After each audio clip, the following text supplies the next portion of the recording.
अस्सलाम वालेकुम।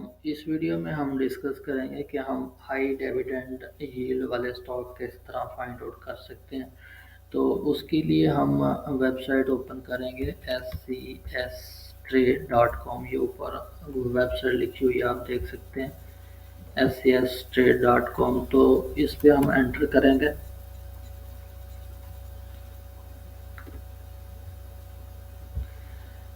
इस पर हम जाएंगे फंडामेंटल एनालिसिस में। फंडामेंटल एनालिसिस में जाके स्टॉक सर्च पर जाएंगे। ये एक्चुअल में स्टॉक स्क्रीनर है।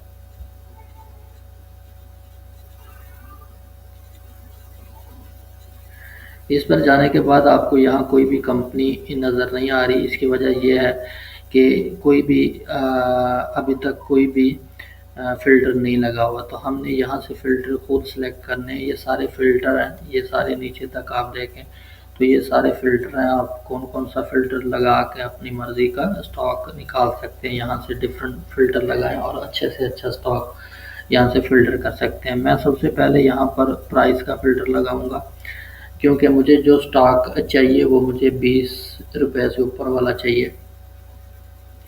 तो ये देखें बिटवीन टू वैल्यूज़, तो यहाँ पर मिनिमम लिखेंगे, यहाँ मैक्सिमम लिखेंगे। अगर आप ये नीचे वाला सेलेक्ट करते हैं तो फिर आप जो वैल्यू लिखेंगे उस वैल्यू और उससे नीचे वाले स्टॉक जो है वो आपके सामने आएंगे।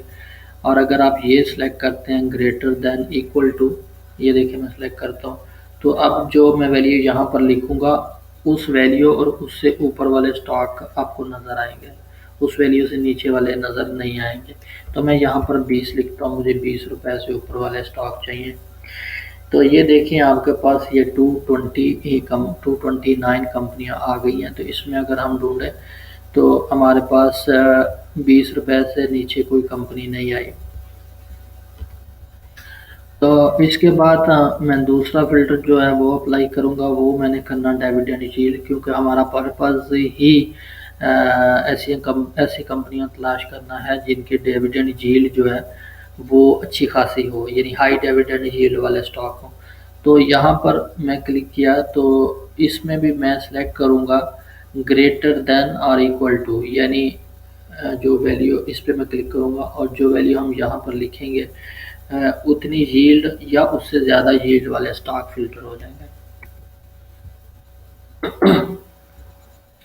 देखें 229 कंपनियों में से फ़िल्टर होकर सिर्फ 10 कंपनियां सामने आ गई हैं। तो इसको भी हम कम करेंगे। ये डिविडेंड यील्ड हमने गुज़श्ता साल की है ये। तो अभी एक्सपेक्टेड यानी इस साल की डिविडेंड यील्ड जो है उसको लेंगे हम। तो उसके लिए हम नेक्स्ट फ़िल्टर है वो लगाएंगे, वो है एक्सपेक्टेड डिविडेंड यील्ड। तो यानी एक्सपेक्ट कितनी की जा सकती है, मौजूदा साल में डिविडेंड यील्ड क्या हो सकती है। तो उसके लिए आप इस पे क्लिक करें तो एक्सपेक्टेड डिविडेंड यील्ड आ गई। तो इस पर भी मैं इसी ग्रेटर देन इक्वल टू को लूँगा और यहाँ पर भी मैं 20 सेलेक्ट करूँगा। अभी 10 में से भी आप देखें कि फ़िल्टर होके हमारे पास जो है वो आ गई हैं 5 कंपनियाँ, ठीक है। तो 5 में से हम क्या करेंगे, यहाँ सबसे मिनिमम किसका है, मिनिमम EPQL का है। तो हम पहले EPQL पे डिस्कस करेंगे, फिर EPCL पे, फिर कैपो और फिर कोहिनूर एनर्जी और फिर सैप पावर। सैप पावर का सबसे ज़्यादा है। तो यहाँ तक ये काम करने के बाद हम दोबारा इसी SCS ट्रेड को ओपन करेंगे, यानी एक दूसरी विंडो में। इसी में भी कर सकते हैं लेकिन दूसरी विंडो में थोड़ा ज़्यादा समझ आएगी। ये हमने दूसरी विंडो ओपन की और इसमें अब हम जाएंगे यहाँ पर मार्केट स्टैटिक्स पे। यहाँ पर हमने क्लिक किया और ये देखें, ये यहाँ पर काफ़ी सारी चीज़ें लिखी हुई हैं, आप देख सकते हैं इनको। अनाउंसमेंट भी लिखा हुआ है। तो हम इसके अनाउंसमेंट पे जाएंगे। अनाउंसमेंट में इसकी एक्स डेट भी लिखी होती है और कब मीटिंग हुई वो भी लिखा होता है और इसने कितना डिविडेंड दिया वो भी लिखा होता है। EPQL, इस पे हम क्लिक किया और सर्च पे क्लिक किया तो पहले सारी कंपनियों को है। जब हमने एक कंपनी लिख के सर्च पे क्लिक किया तो अभी हमारे पास तकरीबन ये सारी कंपनियां ख़त्म हो जाएंगी और एक ही कंपनी जो EPQL है खाली वो ही शो होना शुरू हो जाएगी। जी, तो देखें अभी पहले इधर सारी कंपनियां जिसने कुछ अनाउंस किया था वो सारी शो हो रही थी, लेकिन अभी क्योंकि हमने EPQL सर्च किया तो अभी ये EPQL का डाटा ही शो होना शुरू हो गया। तो यहाँ से आप देख सकते हैं ये लिखा हुआ फर्स्ट क्वार्टर, फिर ये हाफ ईयर, फिर ये थर्ड क्वार्टर और ये फिर लिखा हुआ कंप्लीट ईयर। ठीक है, तो ये साथ में 2022 और 2021 ये लिखा हुआ। तो यहाँ से आप देख सकते हैं कि ये इसने फर्स्ट क्वार्टर में कुछ नहीं दिया था और हाफ ईयर में इसने दे दिए थे ₹5। ठीक है, 50% का मतलब है ₹5 दिए इसने। और थर्ड क्वार्टर में फिर इसने ₹3 दे दिए और लास्ट क्वार्टर यानी कंप्लीट ईयर में इसने कुछ नहीं दिया था। तो इस तरीके से इसने पूरे साल में इसने दिए थे ₹5 और ₹3 यानी ₹8 दिए थे।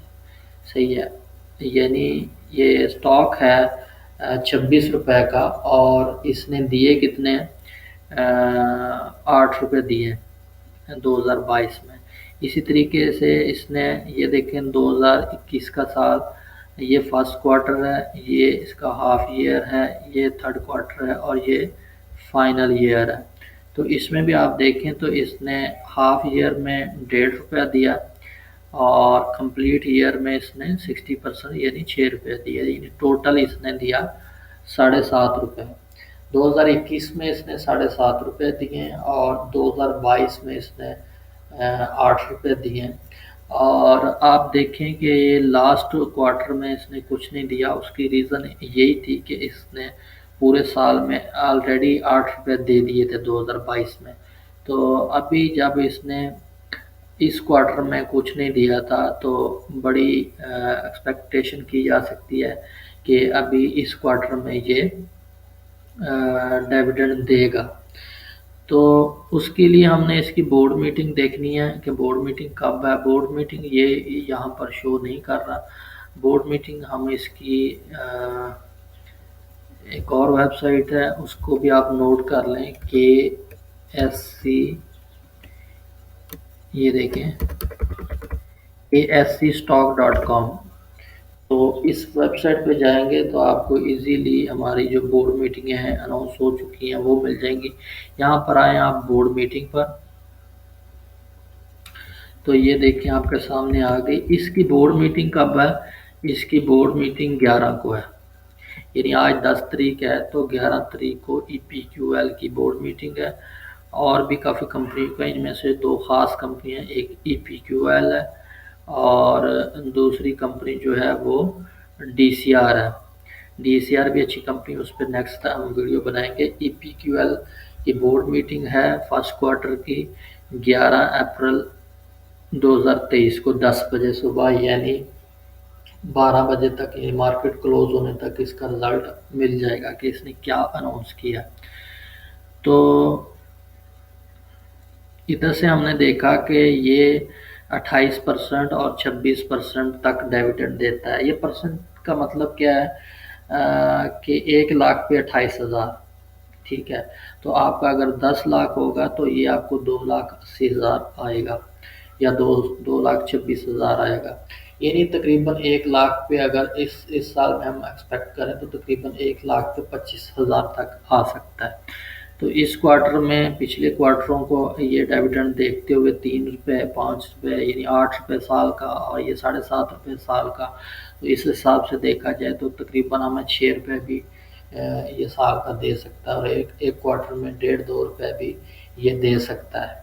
तो अभी जो इसकी प्राइस है वो अभी ट्रेड हो रही है 26 पे, तो उसको हम देख सकते हैं पाकिस्तान डाटा पोर्टल से।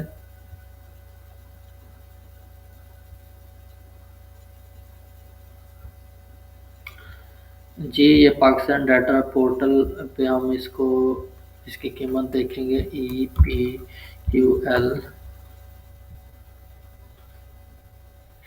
जी, ये 25.98 25.98 पे आप इसको 26 कंसीडर कर सकते हैं। तो यहाँ से आप इसकी प्राइस टू अर्निंग देख सकते हैं कि ये 5.72 है। हेयर कट और ये वैल्यू एट रिस्क ये भी इसके ठीक हैं। और नीचे जाएं तो ये इसका ईयर एंड दिसंबर है और इसका फ्री फ्लोट भी ठीक है, ये 30% है, ये भी ठीक है। ठीक है, तो नीचे आप देखें तो ये मुसलसल अर्निंग भी कर रहा है। 2020 में 6 रुपये 4 रुपये और अभी भी 2022 में भी 4 रुपये कमाए इसने।